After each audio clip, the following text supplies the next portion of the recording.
আপনি কি কখনো ভেবেছেন আপনি যখন চিকিৎসার জন্য ডাক্তারের কাছে যান বা হাসপাতালে যান তখন আপনার কথা কেউ ভাবে নাকি নিজের বিজনেসের কথা ভাবে?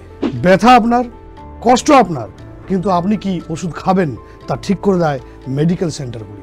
গরিবদের আরো গরিব করে তুলেছে এই নতুন স্বাস্থ্য ব্যবস্থার দিক। কেন ডাক্তারের দেওয়া প্রেসক্রিপশন আমরা ঠিকভাবে পড়তে পারি না? আমাদের দেশে যেই ওষুধ কম দামে দেওয়া হয় সেই ওষুধগুলি মানুষের কাছে এসে পৌঁছায় না। যে ওষুধের দাম 8 টাকা সেই ওষুধ আপনাকে, আমাকে বা সবাইকে কিনতে হচ্ছে প্রায় 80 টাকাতে। 2022-এ সিবিডিটি রিপোর্ট ডোলো 650 মুখোশ খুলেছিল। নমস্কার, আমি বিপ্লব কুমার সিনহা, আর আপনারা দেখছেন আমার সাথে BK spot files. When I speak, you listen.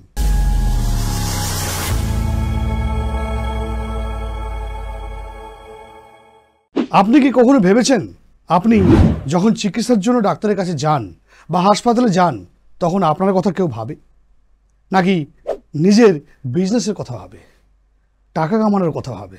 জানেন, আপনি চিকিৎসা করতে গেছেন নাকি এমন একটা জালে ফেসে যাচ্ছেন যেখানে আপনার কথা বা আপনার সমস্যার কথা কেউ ভাবে না, ভাবে শুধু নিজেদের ব্যবসার কথা। কারণ ব্যথা আপনার, কষ্ট আপনার, কিন্তু আপনি কি ওষুধ খাবেন তা ঠিক করে দেয় মেডিকেল সেন্টারগুলি বা ওষুধ তৈরি করা কোম্পানিগুলির প্রফিট। এটা বলছি কারণ এখন আপনার পকেটে আপনার টাকা, শুধু মাত্র ওদের লাভ। এটাই ভারতের আজ একটা সত্য দিক। বড় লোকদের জন্য এটা কোনো ব্যাপার না হলেও কিন্তু গরিবদের আরো গরিব করে তুলেছে এই নতুন স্বাস্থ্য ব্যবস্থার দিক। আপনি কখনো ভেবেছেন কেন ডাক্তারের দেওয়া প্রেসক্রিপশন আমরা ঠিকভাবে পড়তে পারি না? অনেকে বলে ডাক্তারদের নাকি হ্যান্ডরাইটিং ভালো নয়। সত্যি এমনটাই কি, নাকি এটা একটা ফাঁদ যা পেতে রাখা হয়েছে সেই অসহায় মানুষদের জন্য? ওষুধ লেখার সেই কাগজ আপনার স্বাস্থ্যের চেয়ে বেশি হবে তাদের প্রফিটের কথা। ভারতের মানুষরা বছরে লক্ষ লক্ষ কোটি কোটি টাকা নিজেদের স্বাস্থ্যের উপর খরচা করে। 2022 সালে স্বাস্থ্যসেবার উপর 12,000 কোটিরও বেশি টাকা খরচ করা হয়েছে, যার মধ্যে অনলি 42% টাকা শুধু ওষুধের উপর খরচ করা হয়েছিল। মানে বুঝতে পারছেন, চিকিৎসা থেকেও বেশি দামি ওষুধ। আর ওষুধের উপর এত খরচ হয় কেন? কারণ আমাদের দেশে যেই ওষুধ কম দামে দেওয়া হয় সেই ওষুধগুলি মানুষের কাছে এসে পৌঁছায় না। কারণ কি এর? সরকার? না, এর কারণ ডাক্তার সেই ওষুধগুলি প্রেসক্রিপশনে লিখে দিন না। আমরা যখন চিকিৎসার জন্য যাই তখন আমাদের মাথায় একটা চিন্তা থাকে। কি চিন্তা? সুস্থ হওয়ার চিন্তা। ডাক্তারকে ভরসা করে যে তিনি যেই ওষুধই দেবেন না কেন তাতে আমরা যাতে সুস্থ হয়ে উঠি, আমাদের আপনজনেরা যাতে সুস্থ হয়ে ওঠে। আর এই ভয়কেই বিজনেস মারছে ওষুধ তৈরি করা কোম্পানিগুলি। সবার কমিশন তৈরি, কোম্পানির ওষুধের দাম ঠিক হয় মেডিকেল সেন্টারের প্রফিটের উপর। আর আমরা দিনের পর দিন বোকা হতে থাকি।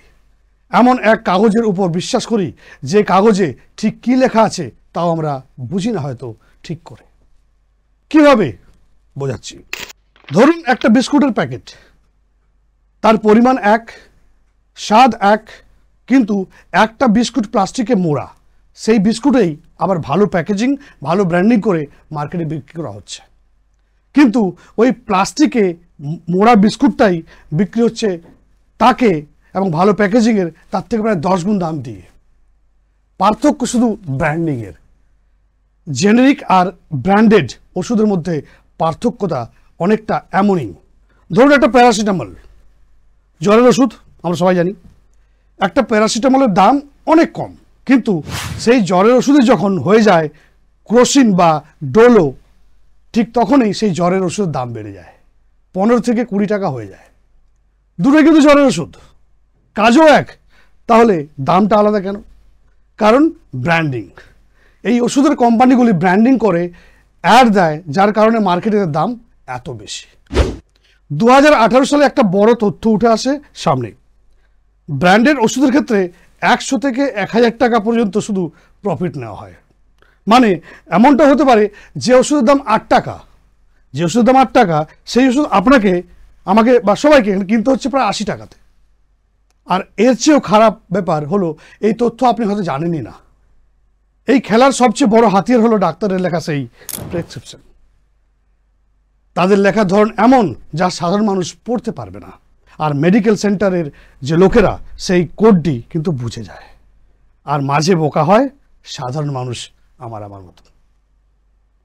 ভারত সবচেয়ে বড় জেনেরিক ওষুধের ভাণ্ডার।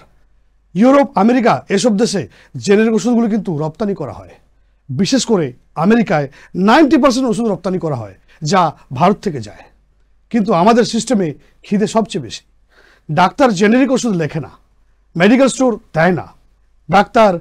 ডাক্তারখানায় যদি যায়, এমআরদের ভিড় কেন? আপনি কোন ডাক্তারখানা গিয়ে দেখেছেন? প্রচুর এমআরদের ভিড়। আগে থেকে ডাক্তারদের তাদের বিক্রি করা হয় ওষুধ প্রেসক্রাইব করার জন্য মোটা কমিশন আর দামি দামি উপহার দেওয়া হয়। আর শুধু এটাই নয়, একটা ওষুধ যা শুধুমাত্র একটা বা দুটো মেডিকেল স্টোরে পাওয়া যাবে, সেই ঠিকানাও আবার ডাক্তারই বলে দিচ্ছে। কোথায় কোথায় আপনি টেস্ট করাবেন সেই ঠিকানাও আবার ডাক্তার বলে দিচ্ছে।